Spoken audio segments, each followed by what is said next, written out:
She held the positions prior to taking on employment at LG, which goes like this. She has empaneled as a peer reviewer under ICSI, member of Investor Grievance Redressal Panel at the Multi Commodity Exchange of India, member of the Expert Committee for Banking, Legal and Corporate Affairs. She has also been the reviewer and has provided a valuable inputs to the Institute, ICSI, for the book titled Ready Reckoner for Private Companies. In addition to this, she is a former chairperson for Women Empowerment under the Rotary Club, Bengaluru. Ma'am, it's indeed a pleasure to have you. May I request Mr. Vijay to kindly come forward and present the pointer to our panelists.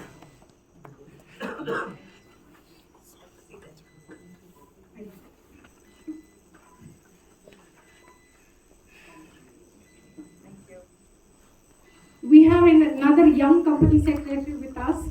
That's CS Karthik, who's a fellow member of ICSI. Who earlier to being a practitioner, he has worked for Big Four, that's Ernst & Young, and BMR and Associates as a tax advisor, Nishit Desai and Associates at International Law Firm, and J. Sundaresan and Associates as company secretary. He started his practice in the year 2016 and is currently the founder partner at Karthik SN and Kinjal Jain, a firm of practicing company secretary. There are various services what he brings into a picture through his practice, that's advisory, restructuring, compliance management under various corporate law such as Companies Act, FEMA, and so on and so forth. Further, his interests are in undertaking legal studies with an aim to understand the jurisprudence of the various legislations, regulations, compliance regimes, and reporting standards governing the corporate. Indeed, it's a pleasure to have you, Mr. Karthik. May I request Mr. Ramesh to kindly come forward, present the planter to Mr. Karthik SN.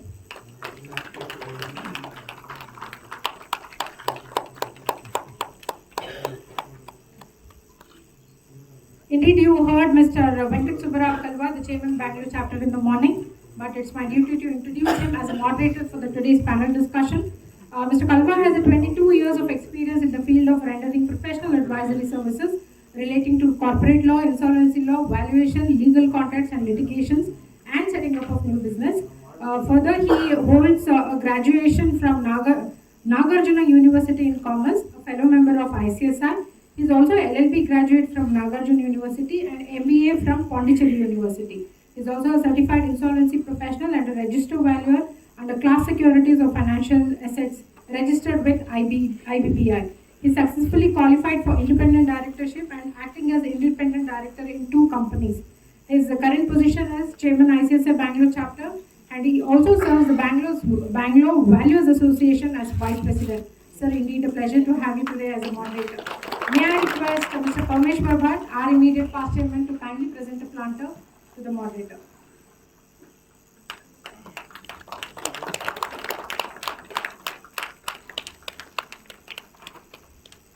With this, I hand over the mic to the moderator for taking up the panel discussion on emerging trends in corporate law. Thank you. Thank you for the wonderful introduction. Good afternoon, everyone. First of all, I thank the panelists for accepting our request to discuss emerging trends in corporate law with short notice. Thank you, everyone, and also participants.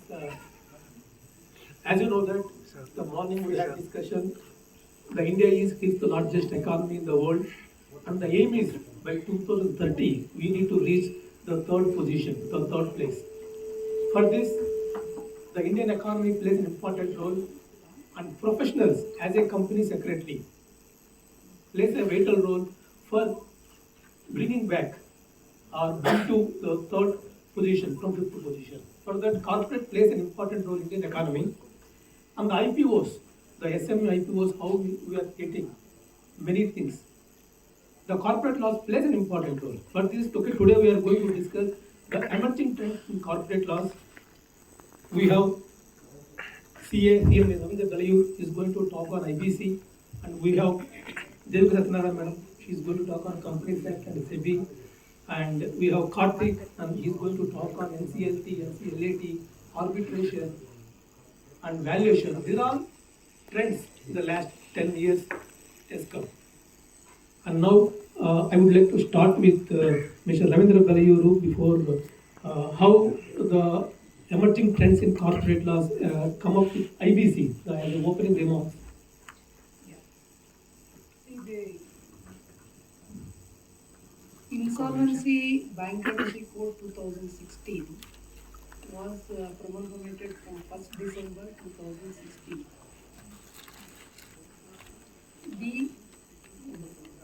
The special law exclusively for the bankruptcy and insolvency was not there till then. There were acts like Sikh Industries Sikh Industrial Companies Act, SICA. Then there was what was called Board of Industrial Finance and Financial Reconstruction. And of course, under the Companies Act, there was a section called 230. Currently 230, which is for compromise and arrangements whenever the problems are faced by the companies. And of course, the winding up sections were there always, right from the Companies Act is there. So the intention here was that, and of course the SICA and BIFR, those were and even section 230 were what is called debtors in control. That means the creditors have to dance to the tunes of the people who have taken the money. So this particular similar acts in US and UK are there for more than 40 years. So there was during RBI governor's tenure, there was a term called twin balance sheet problem. That is the balance sheet problem of the companies who have borrowed as well as banks whose balance sheet was bloated, because they were not, many were not realizable. That was the thinking. So considering that non-performing loans aspect, so IBC was brought in. It is a very major reform in the Indian economy or the history. So the main change in IBC was what is called creditors in control. That means the how to restructure.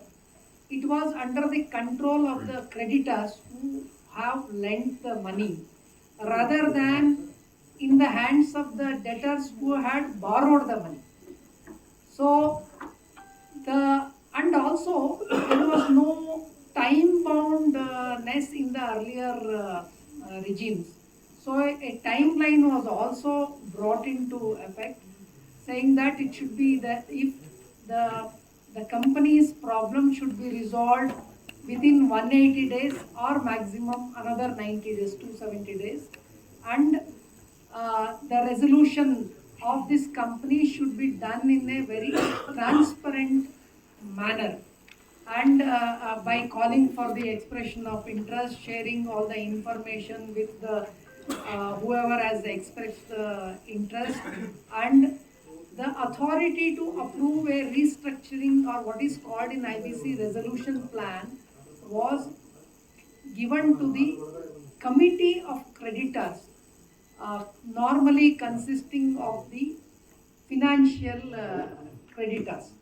So, and in case the resolution plan fails or resolution process is not complete within 180 days, in most of the cases, they would go to liquidation. And in liquidation also, more important, in the liquidation also, the whatever is realized, it would be distributed in a particular manner called waterfall mechanism. More than anything else, I should tell, a new profession also came into picture from 1st December 2016. That is of relevance for the audience who I understand are mostly the lecturers in commerce and the law, and who may already be aware. So this new profession called insolvency profession is hardly 8 years old, and the process of the resolution process, whatever I mentioned about 180 days or 270 days, or the liquidation, it needed to be monitored by this professional in the capacity of initially for the first 1 month what is called interim resolution professional, subsequently called resolution professional, and also on in liquidation called the liquidator. So the act was IBC as such, it is called Insolvency and Bankruptcy Code, and it covers actually individual insolvencies also, and partnership insolvencies, and the companies and limited liability partnerships also. But as it stands today, the notifications gazette notifications have been issued only in respect of companies, LLPs, corporates includes companies and LLPs, and the personal guarantors to the corporates. I think maybe as an introduction I stop at this, then we'll come back, maybe we'll come back again if there is time about default, how it gets initiated and all. Thank you. Thank you, sir. In summary, before IB's introduction, we don't have any law if the company is not paying the amount to the vendors, because we have to go to civil court. As you know, that it will take long time, 3 to 5 years, 10 years. Again, we have to deposit some certain money also, like 7% we have to deposit. But IBC made the changes, and you can file an application before NCLT, NCLAT. It will make that, okay, the company has to pay, and you need not to deposit any amount. Otherwise, the NCLT will declare company as an insolvency, and as sir said, okay, the resolution professional will come, and the board will be dissolved. The resolution professional will take over the company. It is a major trend sector, okay, like in IBC, like in many countries it was there IBC, but in India it was introduced in 2016, and the mindset of promoters has been changed. Previously, okay, if you are not going to pay, then they will say that, okay, you go and file a case. But now they can't say that. Thank you, sir, for explaining in a nice way. Now, before ma'am, that Devika ma'am, she is a company secretary and she worked practice also. She did practice. How the role of company secretary, like last 10 years, has been evolved, because we had the 1956 Act and the Companies Act 2013 Act has come 10 years back. How the role has been changed, and what is the role of company secretary in the corporate law? Thank you. Elrigo Namaskara. I know it's a very odd time to discuss such serious topic after the lunch, but you can, as long as we don't hear you snore, we are happy to sit here and talk. Thanks for all your cooperation and giving your smiles. Thanks to the Bangalore University and the Institute of Company Secretaries of India for bringing us here for this beautiful gathering. Teachers, lecturers are the pillars of our nation. I too started my journey as a faculty in the year 1992-93. So I have a lot of passion and warmth towards the teaching profession. Hats off to all of you for being in this noble profession. So the role of company secretary has evolved dramatically and drastically. When I passed out, if I could take my own example, in the year 2001, when I started getting calls for jobs, a lot of people didn't know what is CS. They mistook it as personal secretary. I am not here to demean any role, but the role of a company secretary was less known to the people in the about 2 decades ago. And it used to hurt me because I would have loved to do the role of a PS as well. But after having put in 16 to 17 hours of hard work to pass an exam called CS, I'm sure Parmeshwar would later on take a session on what is CS, etc. It's an all India level exam wherein we really struggle. but the role was limited. So most of the companies would appoint company secretaries just for compliance sake. Over the last 10 to 12 years, especially after the 2013 Act came, so there are two eras basically. One is the 1956 era and then is the 2013 era. Under the 1956 era, the penalties, the fines were at bare minimum, 50 rupees per day, 100 rupees per day. So there were a lot of companies who had actually kind of started treating the public, started treating the stakeholders, and there was hardly any penalty, hardly any criminalization for those kind of crimes. The ministry at that time thought about it and said we need to cap it, we need to put a stop to it. And that is when 2013 came into picture. Today, if I would have to restrain my sentences, I would say the role has evolved beautifully. Today, I work as a compliance officer and KMP, that is a key managerial personnel, and a company secretary in a public company which has about 70,000 shareholders, listed both on NSE and BSE, which means the role of company secretary has actually beautifully, and it has made history. Today, as company secretaries, we can work as insolvency professionals, as Mr. Ravindra told. I myself have been an insolvency professional as well. I know the ifs and buts of it, but it's a beautiful journey there as well.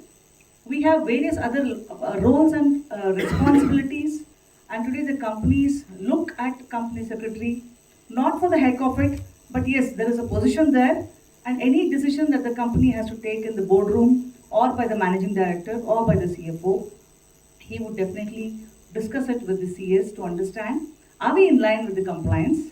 Because today non-compliance has become very, very expensive. And compliance, if you make it as a habit, through the company secretary, and who else can do it but the company secretary, who is an expert in the Companies Act and SEBI and many other laws, this is where the role has actually evolved. And thanks to the ministry, thanks to all the people who have actually understood the role of company secretary, our profession also has been growing day by day, and we see a sea change in the way that we are looked at. So I would say that with this opening remarks, today the role of company secretary is not just to be there for compliance sake, but to be there as a main participant in any decisions that are taken by the board at any company. This is from me. Thank you. Thank you, ma'am. I understand that the company secretary role has been from CS to corporate strategist, because he is the advisor to the board as well as the CEO, CFO. So the role has been evolved, as ma'am said. Okay, it is a corporate strategist. Thank you, ma'am, for nice words. Before going to Karthik, I would like to know that, okay, because see, today we are doing the MOU, the Memorandum of Understanding between Bangalore University and ICSI for the common benefit. Like that, there are many trends in mergers and acquisitions happening in the corporate world, and it makes a vital role for Indian economy also. What are the few trends in mergers and acquisitions in today's corporate world? Can you brief to our audience? Thank you, Vicky, for that question. And Namaskar, Ellargu, good afternoon. If I were to put it in simple language, which all of us understand, if there is 100% of a marketplace applicable or available to everyone, each one of us gets a part of it, right, as a share. Somebody has 30% market share, 40% market share. The moment you start going beyond 30, 40, you are creeping into someone else's territory. That's when you start acquiring their customers, you start acquiring their business into yours. And if you are unable to do that holistically, organically, you outright go and say, I'm going to take them out as my competition. That is where you probably not just acquire their business, completely merge them and take them out of competition as well. So that is exactly what happens as a simple concept that we all know in our local businesses to a mid-size or a large MNC level businesses. That's exactly what every business tries to achieve. And as professionals, service people who are experienced in terms of handling the regulations and laws in this field, we try to help those people understand what does a corporate or a business have to do if it has to merge or acquire someone. And in terms of what is its significance right now, I'm very sure if I gave some certain common examples how it's affecting our economy. All of you are aware that there are many banks that existed once 4 or 5 years ago, which today you don't see them. Where are they? They're all gone, merged into PSUs, right? Because the government also probably said, for whatever reasons, we think this is more effective to handle the NPS, it It is more effective to have a common control. It's more effective to have pooled resources in one bank. Similarly, if you look at other things also, which is not probably in the government sector, outside otherwise, all of you know that Disney came with Hotstar. Then Star is also now going to club, right? We're also now going to see that very soon with Reliance as well. So what does this tell in terms of nation? One, with evolving business, there is always going to be a scope for someone to either become a bigger player or call it quits and become part of a bigger player. Now, when they choose to do either one of them, to become a bigger player or to choose to be part of a bigger player, that's where we come in and we set the trend and understand if they have to do so, what do they have to do, when do they have to do it, how do they have to do it. Because that is exactly what we are trained in, that is what we get our experience in, that is what we give our advisory in specifically. So in terms of impact, how does it come down to grassroots levels? Today I'm very sure when I speak of Reliance, all of you agree that probably how Tata's was from salt to software conglomerate before. Today Reliance is probably trying to become everything in your ecosystem. Everything from the clothes that you wear, the footwear that you wear, the jewelry that you want to flaunt, the electronic gadgets that you want to carry with you, everything comes from Reliance groups, right? So is there a possibility that if you have conglomerate groups and tomorrow let's say some of those businesses fail, you can also consolidate them within your group. You don't have to do it for a common national purpose itself. It could be for taxation benefits, it could be for ease of supply chain management, it could be probably integration vertically or horizontally in your own business. So that is the impact that these businesses create when we do mergers and acquisitions. Thank you, Ankit. Thank you, Karthik, for wonderful words about mergers and acquisition. As we know that, okay, like before 92, the Industrial Development Regulation Act, like there were many economies, like how the control is there. From Indian economy, okay, you can't enter. But now the Indian economy is encouraging for mergers and acquisition, and which plays a vital role for Indian economy, okay, to come up for third stage. Thank you for excellent words. There is another trend set in indirect taxes apart from this Companies Act or IBC or the trends in mergers. We have GST laws. And now I request to give introduction about the GST, Ravindra sir, like how this changed the Indian economy. Because previously we have sales tax, we have state tax, and there will be a lot of problems in filing, and even they don't pay the amount also. But how this GST made for Indian economy in a growth sector? I think it was the 1st July 2017. This GST is a very major reform, I should say, because till 30th June 2016, we had too many taxes. What is called excise duty, then sales tax, state sales tax, central sales tax, and in some cases entertainment tax, I think luxury tax, and then what is this entry tax. So there were multiple taxes which were charged by the central government, and many taxes charged by the state governments. And to simplify this particular multiple taxes, GST was brought in. So it has helped in reducing the huge compliances. It has reduced reasonably the cost for the companies and the industries and all businesses, and it has made the life simpler. Of course, when implementing the GST initially, there were definitely teething issues. That was not to do with the taxes as such, but to do with the compliances for the professionals as well as the businesses. But over a period, it has got those difficulties have got removed. But overall, it has been a real game changer. Of course, there were some higher taxes were there for food items and all, and over a period of time, they have started reforming, reducing, and structuring it in a better way. I think this is what I can share immediately, and I am not a GST expert, so this much I know. Yes, thank you. Yes, sir. As you said, okay, the GST played a vital role. Why? Because before GST, there were government authorities like income tax or indirect taxes authorities. They used to send notices to the companies, okay, to pay. Now it is okay, like between purchaser and seller, you collect the tax and you pay to the government. And even if you don't pay to the government, the person whoever has paid, the vendor, they will again follow up to pay to get the input tax credit. And even we are getting, okay, almost we are reaching like 2 lakh crores per month in collecting GST. Whereas before GST, like we had even for 20, 30,000 crores collection, it is very difficult for income tax authorities. It is a major trend set for GST in the corporate law. Thank you very much, sir, for explaining.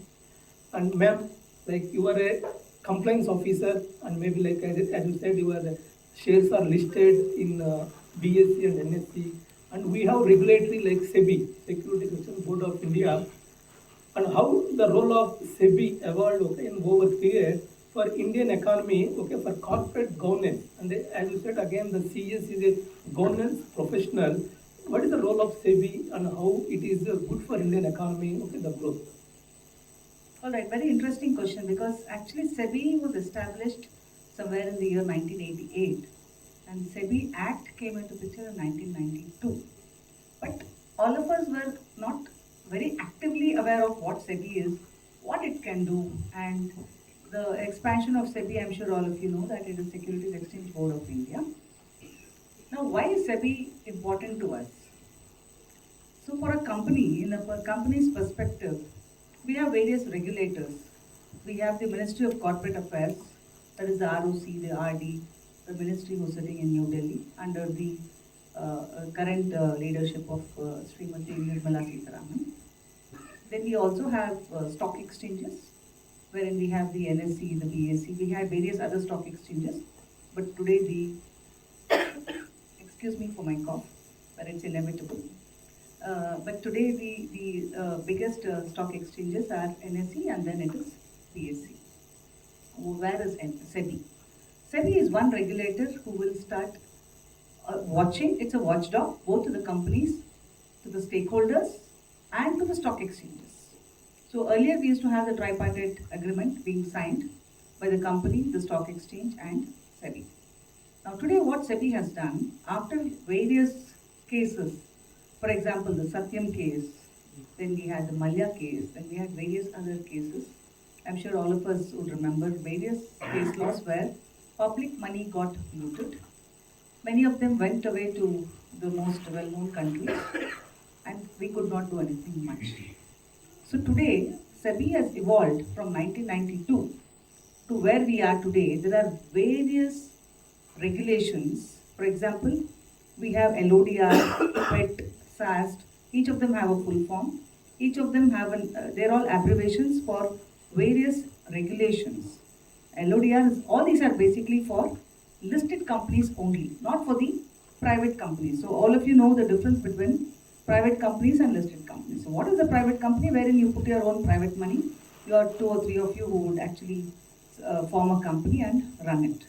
Whereas in a public company, you have the public money getting involved. I'm putting in a layman's language so that all of us can understand. I'm sure you're way ahead of all this and understanding it. So wherever public money is involved, the government started becoming more and more active, more and more evolved to understand where the public money can be avoided from being looted by these promoters. Not every promoter comes into the industry to dupe the people, but there are a lot of people who would have had this agenda, or just to ensure that their share price goes up, they would have started inflating the balance sheets. To put a capture to all this, SEBI LODR, the listing obligations and disclosure requirements, came into picture. Under that, we have various regulations which a listed company will have to ensure compliance. Now, these compliances are very interesting. For example, if you have a board meeting today, within 30 minutes, I need to disclose it to the stock exchange. Now, there is something else which is also interesting called UPSI, that is price sensitive information. If I am working in a company and I come to know that there is a merger happening, and I tell my friends, please go ahead and buy these shares because the share value would go up in the next 1 month. What am I doing? I'm actually breaching the compliance. There have been case laws where SEBI keeps a watch on the PAN. See, today, thanks to the information technology, the artificial intelligence, where all your Aadhaar cards, your PAN, everything is linked. So the moment you buy shares, which is a little abnormal in any company, there's a trigger that happens and SEBI starts observing it.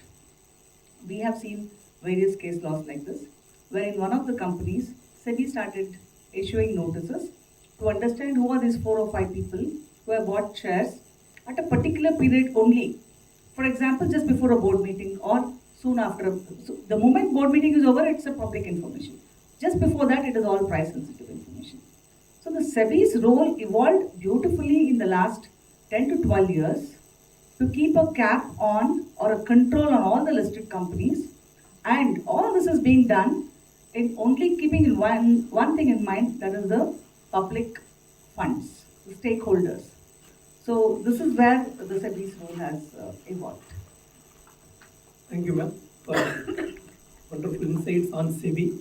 And as you know that the economy, the listed companies are very, very important, plays vital role.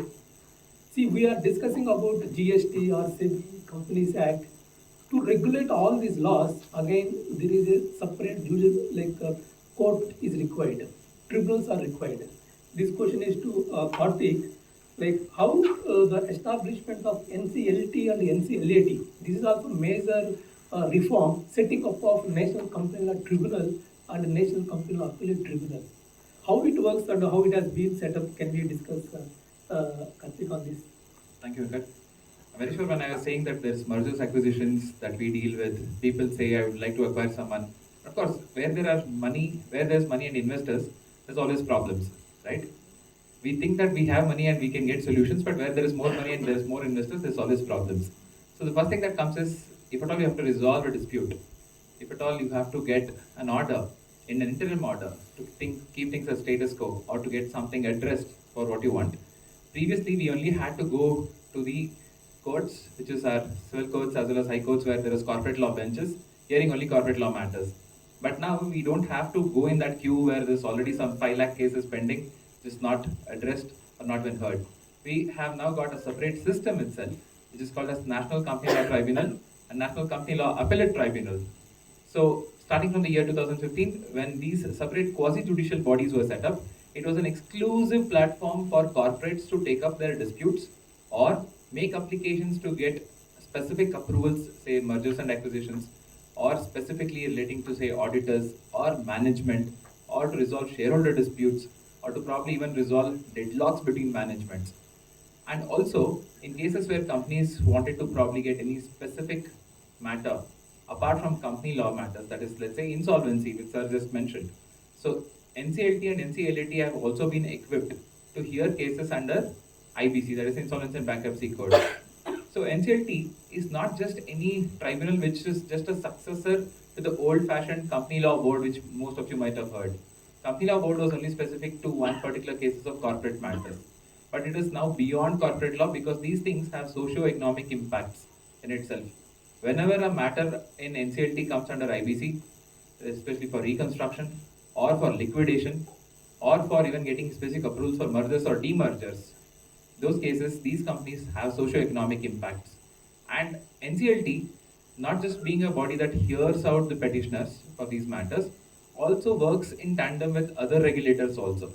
For example, if we are having a case where two companies are trying to come together, let me take the example of Vodafone Idea recently. Vodafone Idea, even before they could even get their approval through, they had to go even to the Competition Commission of India to say that they will not be so overwhelmingly majority in terms of the customer acquisition that they have, that other air carrier services would be out of business. So NCLT would not approve anything before Competition Commission of India approved something for them. So NCLT is not just playing a role, but also ensuring that there are other regulatory authorities pulled in, roped in where necessary, so that the impact that it has in a corporate world is regulated. And apart from that, NCLT and NCLAT is also very special for us, company secretaries, chartered accountants, and cost accountants, because we have been now recognized to be able to appear and represent in these tribunals. Erstwhile, if at all these matters were taken up in high courts, it was only the advocates who are registered in their respective bar councils of the high court that they would be able to represent there. Now we have got that special status of people who not only practice this law in terms of advisory, but also speak those words before those judges to get the orders that we want for our clients. So NCLT was also involved in one of the other famous cases. So if I can get your attention, all of you knew Tata Mistry case, right? So it's the sensational case back then. NCLT not only did figure out what it has to do to probably maintain the status quo, one, and two, to even figure out what different corporate laws are involved in the case itself. It was also even contemplating whether there are civil laws that it has to probably involve, if there's any defrauding or criminal laws that will get involved. NCLT was testing its own powers in that case, in a way, thanks to those extraordinary cases that come up. Now, what does this tell us? In a corporate world, if there is mergers, acquisitions, and NCLT and NCLATs, specific tribunal courts, as faculties, teachers, or professionals, the first thing that we can tell our student base or upcoming professional base is that there is more niche areas for you to choose your specializations in. So it's no longer that if you are in a commerce fraternity, if you are in MCom, BCom, or any professional courses that we pursue of your choice, that you just have to do the generic work like a loop from 9 a.m. to 5 p.m. 9 a.m. to 5 p.m. You don't have to do that in a loop. You could all be excellent advisors, like NCLT practicing, representation before NCLT, which is a very key role and an exclusive role in terms of people who specialize in it. Thank you, Venkat. Thank you, Karthik. As you said, the CA or CS, CMA can appear before NCLT, NCLAT, as Karthik said, okay, like before only lawyers used to appear before high courts and we don't get any chance. Even the beauty of NCLT, NCLAT is like even as a common man, I can appear before NCLT, even you need not to be a CS. And with this, Karthik, again, one more question, since you are talking about NCLT and NCLAT, and we have major reform in arbitration laws also, because there will be a lot of corporate disputes are happening. How the arbitration laws are most important for Indian economy? Can you discuss on that? So, thank you for bringing my attention to it. I missed out speaking on it. So I'm very sure all of you know that you yourselves are mediators and dispute resolution people in certain cases. It would start at your family level, it could be your friends group, it could be in your colleges, classrooms with your students. All of us do that, right? Probably we'll just have to take it a notch higher to become professional. As arbitrators and mediators and negotiators, we know that we're trying to resolve something. Like somebody has an issue, there's two parties claiming that I am right. You have to figure out who's not right is the question, what is right is the question. And probably as arbitrators and mediations where we have got a recognition for company secretaries is that a person who's in practice as a company secretary for 10 years is now entitled and eligible to become an arbitrator, mediator, and a negotiator. Which means corporate disputes need not be taken to tribunals and courts all the time. I know the cliche is always fun to say, I'll see you in court, but we really don't want to. Because nobody has the time, resource, or energy or money for it. So what's a simpler and an alternate way to do it? If you can have someone who's experienced in this field of your business and understands the corporate laws or implications of you probably getting or not getting something that you want, have a mediator or arbitrator who can, as a professional, mediate between the finer aspects of what is it that you are claiming and what is it that you can settle at. And two, if at all you can have out-of-court settlements encouraged more and more in the corporate world, we can definitely, as professionals, contribute towards the economy and the nation by declogging the cases that goes up to the courts. Because we definitely know, all of us, that anything that gets posted in a court of law will take at least 5 to 10 years time for you to just appear 5 times. But in an arbitration or a mediation that you go through a professional, you can probably meet him 5 times in a week and in a month's time you're done with it. So that's one great recognition that we company secretaries have got, which I think as faculties or as service people, we should promote this more and more to our corporate clients and let them know that if you have a dispute, not necessary that you always have to say, I'll see you in court. You can probably just say, let's meet up in a professional's office and things can be done. Thank you. Yeah, thank you, Karthik. See, the arbitration laws, okay, made a major reform. Why? Because like if you go to high court, as you said, okay, 5 to 10 years, and this arbitration, okay, like even as a company secretary, you can be the mediator, and as a legal person, you can be the arbitrator, and you can solve the problem. since we are talking more on arbitration and NCLT, NCLAT, sir, like we have IBC 2016 Insolvency and Bankruptcy Code, and there will